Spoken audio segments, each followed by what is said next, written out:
Long ago, in the land of Israel, there lived a man named Manoah and his wife, who was unable to bear children.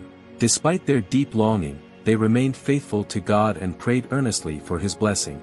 One day, an angel of the Lord appeared to Manoah's wife, saying, "You are barren and childless, but you will conceive and bear a son. Be sure to drink no wine or other fermented drink and eat nothing unclean. You will conceive and give birth to a son. His hair must never be cut, for he will be a Nazirite, dedicated to God from the womb. He will begin to deliver Israel from the hands of the Philistines." Overwhelmed by this divine message, Manoah's wife ran to tell her husband the news. Manoah prayed to God for guidance, seeking confirmation of the angel's words. In response, God sent the angel once more to visit Manoah and his wife. When the angel appeared, Manoah asked, "What is to be the rule that governs the boy's life and work?" The angel replied, "Your wife must do all that I have told her. She must not eat anything from the grapevine nor drink wine or other fermented drink, nor eat anything unclean. She must do everything I have commanded her."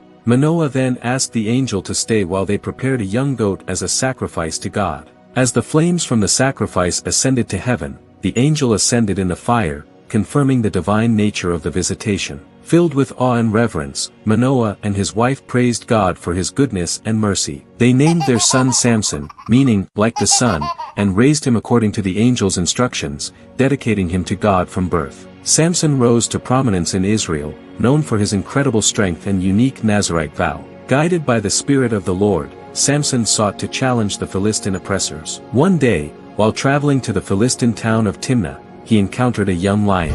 In a display of extraordinary strength, Samson tore the lion apart with his bare hands. Sometime later, as Samson returned to Timnah for his wedding, he passed by the lion's carcass and found that bees had made a hive inside it, producing honey. Samson shared this honey with his family, demonstrating his bold and unconventional nature. At his wedding feast, Samson posed a riddle to the Philistine guests. "Out of the eater, something to eat. Out of the strong, something sweet." The riddle puzzled the Philistines, who could not discern its meaning. Desperate for an answer, the Philistine guests pressured Samson's wife to discover the riddle's solution. She pleaded with Samson until he relented and revealed the answer. She then betrayed him by sharing it with the Philistines. On the seventh day, the Philistines confidently answered the riddle. Realizing their deceit, Samson was consumed with anger. He left the feast, traveled to Ashkelon, and took the lives of 30 men, taking their garments to fulfill his promise of a prize. This incident marked the beginning of Samson's conflict with the Philistines. At another time, Samson visited his wife but discovered she had been given to another man. In revenge, he captured 300 foxes, tied them together in pairs, and set their tails ablaze, unleashing them into the Philistine fields. The Philistines, in their fury, retaliated by taking the lives of Samson's wife and her father. Consumed by grief and rage, Samson waged a one-man war against the Philistines, striking them down with unmatched ferocity.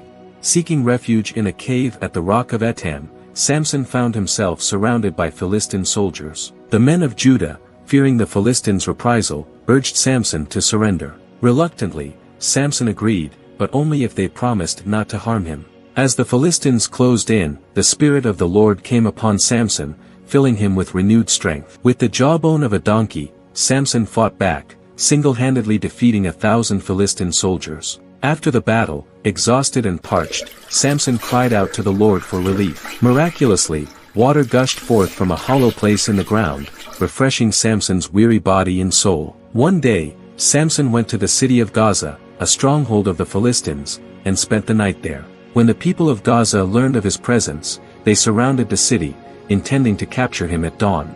But Samson was not one to be easily captured.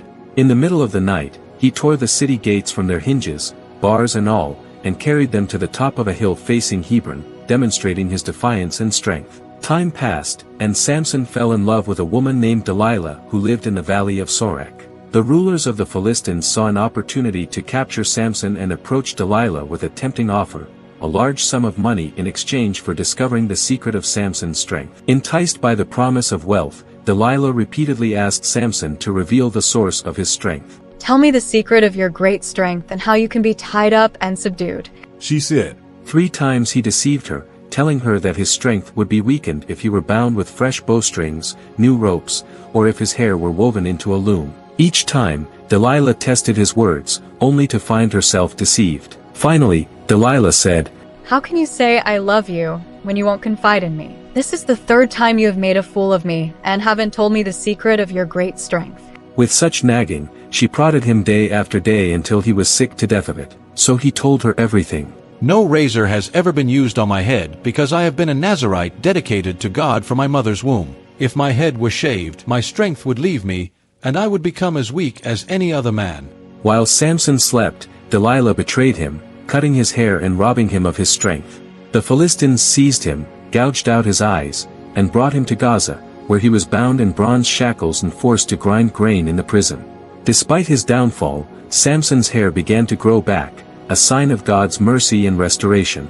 One day, the Philistine leaders gathered in a great temple to celebrate their victory over Samson.